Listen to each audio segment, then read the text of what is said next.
আসসালামু আলাইকুম। সবাই কেমন আছেন?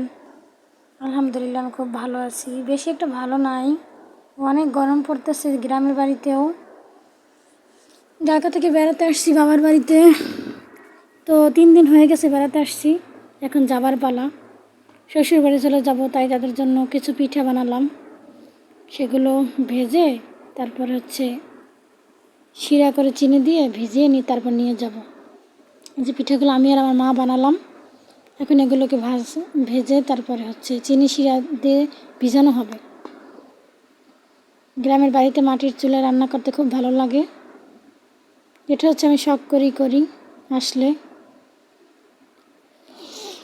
ভিডিওটা দেখুন, যদি ভালো লাগে একটা লাইক দিয়েন, কমেন্ট করেন। যদি ভালো না লাগে তাও না করতে পারেন। দেখতে থাকুন ভিডিওটা।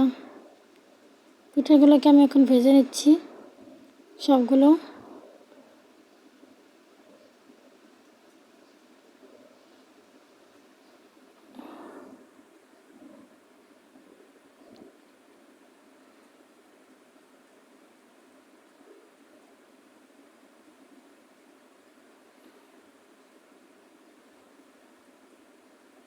আমার ভাজা প্রায় শেষ।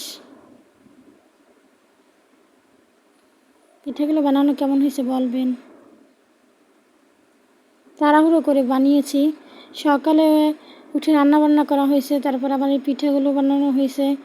তাই একটু আরও পড়ছে অনেক গরম, তাই কিছু গরমে ভালো একটা সময় দিতে পারিনি এই পিঠা বানানোর জন্য। যা পারছি সেরকমই বানাইছি। এই যে আমার পিঠা বানানো ভাজা শেষ। কেমন হয়েছে বলবেন। মা ঘরে গেল, তো ভিডিও নিলাম, মা জানে না। এখন আমার পিঠা ভাজা শেষ। আমি একটু চিনি দিয়ে পানির ভিতরে শিরা করে নিলাম, এই যে ভিজিয়ে নিলাম। এখন পিঠাটা নরম হয়ে গেছে, এখন খেতে অনেক ভালো লাগবে। এই যে আমি টিফিন ভরে নিলাম বক্সে। এখন শ্বশুর বাড়িতে চলে যাব।